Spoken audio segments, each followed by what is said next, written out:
What is going on, guys? Joey Franzo here with Flexx Training Systems. May 31st. A lot of stuff going on. In this video, I thought I would talk about my recent squats. I would talk about my footing. I would talk about the build-up, as to some of the little things that I did to kind of make this day happen, or at least put myself in a position to be capable of hitting that. But before we get into that, I just want to say thank you to everyone that donated to Tina's GoFundMe. She didn't even know that it was going on. She didn't start it. Um, for those of you that don't know, her dog got attacked by two coyotes, and the surgery and the emergency room and all that stuff cost a lot. It was like $7,000 plus, keeping her there in the hospital. Price, they just kept throwing money on there. So, it means a lot that you guys, shared the link, showed her love, sent money. You didn't have to do any of that, to be honest, and it's just a reminder of how amazing this community can be. Really, really means a lot, and I can't thank you guys enough. Now that we got that out of the way, please excuse me as I have a baby cough. So recently I put up a 675 squat pretty easy. A lot of people said I could have gone 700. I was thinking about going 690, but I do have an iffy hip, and I was kind of playing with fire. But we have IPF Worlds coming up in 9 days, and before heading out, I wanted to put up something decent, put up something nice. Just because, I know that my training out there might be all over the place. I'm going to be beat up from standing on my feet, taking care of lifters, and I just wanted to get it handled. I am in an off season right now. I don't have a meet planned. I do kind of have some new goals that I will share with you guys, but basically what you'll take away from this video is some things that I did to put myself, like I said, in a position to hit a big squat, and that you can apply to yourself. So after the Arnold, we get back, and I had a couple, down weeks to kind of heal up, and then I went on some hikes, just being more active, just kind of giving myself a break.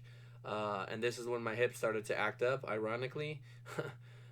If you guys have been following me for a while, you know that I've had hip problems since like 2014, 2015.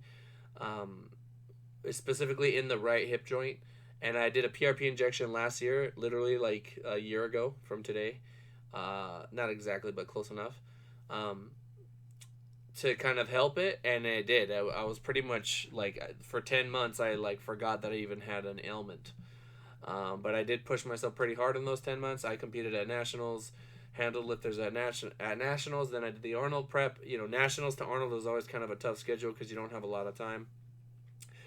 And then there was a lot of local meets, and I was just on my feet, and everything just kind of fell on me at once.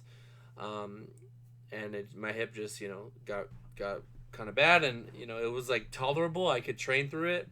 I had a couple really bad days where it was just like aching and throbbing, and I was debating like cutting the workout, but it wasn't bad enough to where I got to that point where I felt like I needed to quit. And I said, you know what, like, I'm healthy now. I'm gonna get this shot again in June.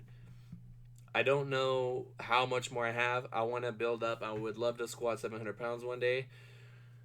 I'm getting real close, but I didn't want to focus too much on 700. I just wanted to focus on the process, the normal stuff that I do to kind of get stronger, and just let it happen. So, after the Arnold, after all that, I started building up. If you guys look back on my Instagram, you'll see that I've hit like 615 kind of hard. I was slowly building up. So we went 585, 615, 625 if it was there, 635. Then I did a 650 triple. Then I took a deload, or I took a deload, then a 650 triple, and then I hit the 675, and it was fast. And my hip was aching when I got cooled off from that. I do squat in flats. That is a change that I made a while back. The reason why I squat in flats is because I feel like I can use more power. Like my hips are always going to be more powerful than my knees. Like I think that's like a given for anyone. I think a lot of people use heels when they don't need to. Um, I feel more stable this way. I feel strong. I feel I can use the most. Like I can use all the muscles in my leg. And that's why I made the transition to flats. It also helped fix any kind of like knee tendonitis that I had. So if you're somebody that squats in Adidas or Romaleos or whatever, and you're having knee tendonitis like patellar specifically, you might want to try swapping to flats. I cannot tell, like numerous people I've made this change with them, and their knees have just healed up. Um, but because I am in flats, I am putting more pressure on my hip. Now, usually hips are very durable. For example, my left hip is fine. I don't feel any pain at all. My right hip, I always just have a little something. Um, you know, and like I said, I wanted to hit something big before heading out to Worlds. I'm very happy and content with where I am now. If you guys want to see that squat, I'll link it below. But um, it is a huge milestone for me. It is something that um, I just never thought that I like. When you get into the sport, you want to hit numbers, but you never know where you're going to end up, and you end up often exceeding those expectations when you, air quotes, stay in the pocket and just do what you got to do, take care of yourself. Leading up to that big squat, I did make sure. So the 650 triple, I really tried to carb up. I drank a lot of water, tried to get good sleep. From that week on, just before I was going to do that, I really started paying attention to my protein, made sure I got at least 200 grams a day, which is a little under somebody of my size. Should be, but I think for my lean mass, I think that was spot on, like pretty good spot. I probably only have like 180 pounds of lean mass being this heavy. I'm like around 240 for those of you that are curious. So start paying attention to the little things, right? So carbs, water, protein, sleep. Um, and I time things right. So just, 2 days out, start carbing up. And kind of maintain that all the way into, 2 hours before. Make sure I have some Gatorade, my PR breaker, my normal stuff. Get my protein shakes before I go to bed. And then when I come in, I just feel recovered. I feel strong. And if you do that every single time, if you do all those little things every single time, your training overall, I guarantee you, if you're not doing those things, you're listening to this, do those things, everything's going to come up. Everything is going to literally, your lifts are going to be better. You'll still have days where you're tired, but you're not going to feel like just super flat and run down. It's simple, but just taking care of things outside of the gym is major. It's huge. It's one of the biggest things. Like we train for like an hour, 2 hours, and then like we have the whole rest of our day where we could be recovering, we could be getting stronger. You know what I mean? So, that's that's pretty much what I did to do that. Also, I've been kind of chilling out on deadlift just because I don't have a meet coming up and I want my recovery to go towards my squat. So I'm only doing like 5 singles every other week, and then I'm doing really light reps with like 405, 455 for like RPEs, nothing. Just to practice the movement, kind of like stay in it, so I don't lose my tech. But it's not like I'm not pushing like I would be for a meet. I am going to probably transition to just 1 and 1, so I'm doing 1 day low, 1 day deadlift. But speaking of frequency, my squat frequency is lowest that it's been. I just realized the stronger that I get, the more recovery that I need if I want to keep progression going. I only do low bar once a week because my shoulders feel good every time. Because of that, I do high bar on the other days to kind of work different areas. And everything works great. It's like a nice little balance that I have. I'm riding, just pushing myself enough per session to feel like I'm giving my body a reason to get stronger, but at the same time, I'm not overdoing it. Maybe 1 or maybe 2 sets where I'm like kind of like in the red zone or about to be in the red zone, right? I'm not going in super fatigued, hitting 5x5s with a set percentage. I'm adjusting the weight. I might hit a top set. That week I did the 650 for 3. I might hit the triple and then back it down to 545 and do my set a 6, and then I might drop it down again to like 500. because I've already exceeded, what I've never done before, so the body's gonna adapt to that. Um, so yeah, that's pretty much like everything that I did leading up to it. Just paying attention to water, carbs, sleep, the timing. You know, this has been a long time coming, I guess you could say, because switching from heels to flats, uh, whenever you make a drastic change, like that is a drastic change. It might not seem like it, but it is a drastic change. You are changing your technique.